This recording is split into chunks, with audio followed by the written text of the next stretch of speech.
We stayed in this extremely old, creepy cabin in Montana.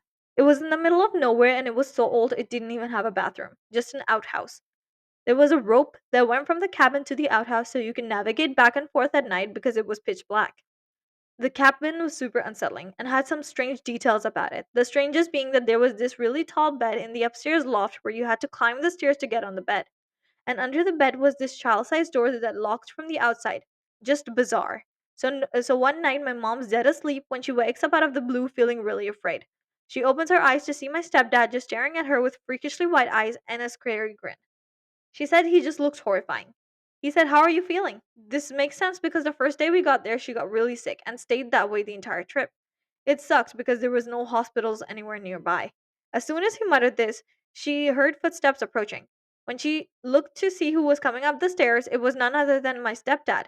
He had gone outside to use the outhouse and was confused when she told him what had happened. She turned back to see who was in bed with her, but nobody was there. It scared the crap out of her, and we left the next morning. She also felt better within hours of getting on the road. I've told this story before, but I like sharing it. I want to preface this by saying that everyone in the household except my mother has seen, heard, or experienced something weird in our house on multiple occasions. Our house is as old as I am, so it has no history to it that would warrant it. Before our neighborhood was built, it was woods and some farmland. When I was in high school, I'd like to say maybe sophomore year, I came home and went to my room. It was sometime after 3 p.m., so there was daylight. On the way to the bedroom is a short hallway where my sister's room and a bathroom are across from each other before reaching my room. My sister had moved out for college, so she wasn't there.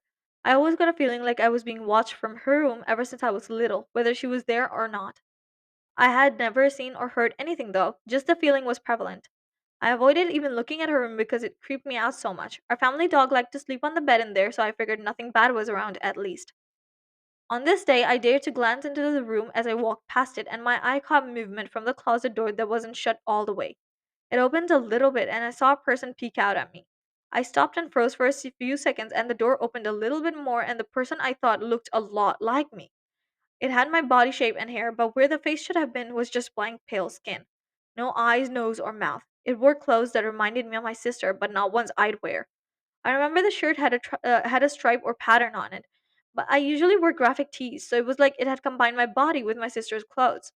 I panicked and bolted to my room, closing the door behind me, and hid under my bed sheets. I told it out loud to go away, and prayed in my mind I wouldn't see it again. I haven't since. The feeling of being watched from my sister's former bedroom kind of went away after that. It's like it was watching me for years and years in an effort to copy me or my sister. I think it wanted to mess with me. I didn't get bad intentions necessarily from it, but it scared me. I'm pretty sure our dog was sleeping in there when it happened, but I really do not ever want to see it again.